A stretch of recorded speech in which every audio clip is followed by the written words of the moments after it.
It's 8:30. Good morning. I'm Ian Crouch with Hunter News. Light rain has caused power lines to arc in several suburbs across the region this morning, leaving many homes in the dark. Ausgrid repair crews are working to get around 3,000 customers back on the grid at Stockton, Fern Bay and Fullerton Cove.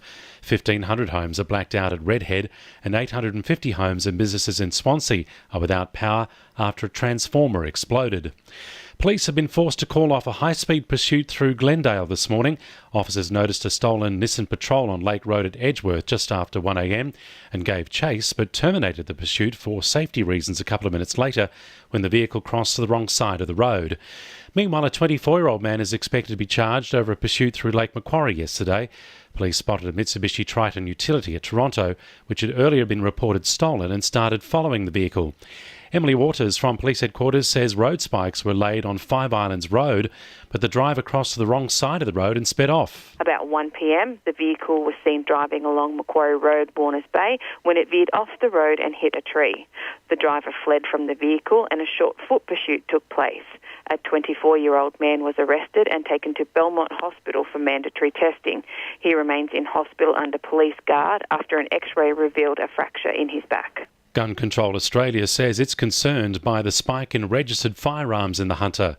Over the past 5 years, the number of legally owned guns has risen by 30,000 to almost 100,000 firearms.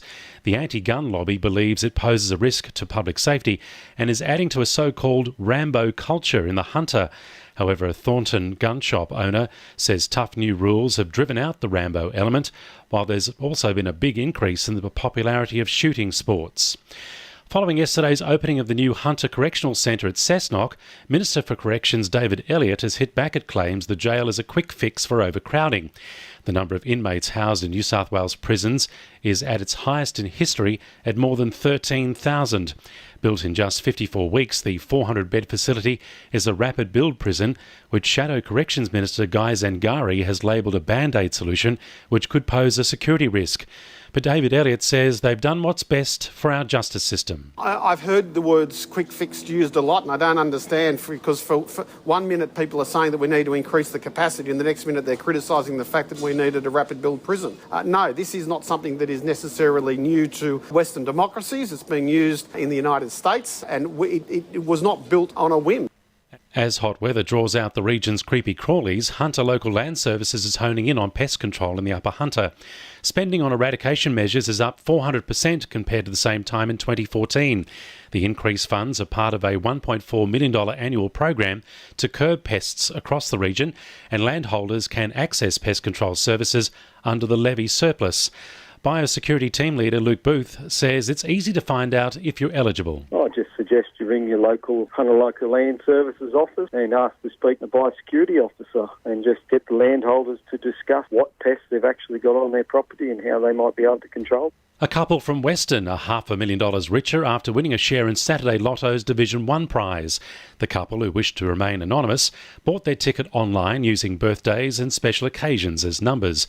They plan to pay off the mortgage and take early retirement. Sport for our sponsor, PRD Nationwide East Maitland. For the first time in a long time, the Newcastle Jets have the headache of too much talent on their roster, with the return of injured stars Roy O'Donovan and Ronald Vargas fast approaching.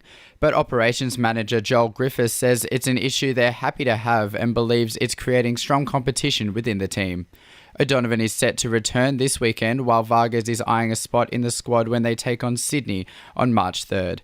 Meanwhile, Knights youngster Brock Lamb is trying to avoid any talk of competition within his team as speculation of his future with the club continues. There's been ongoing talks of a potential move for Lamb since the signing of Mitchell Pearce in the halves, but Lamb says he's ignoring all rumours and focusing on what he can control moving forward.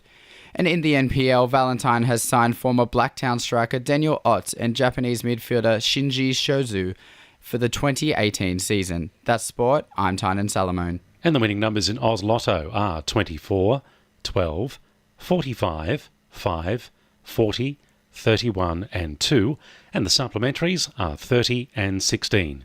2NURFM News Time, 26 to 9.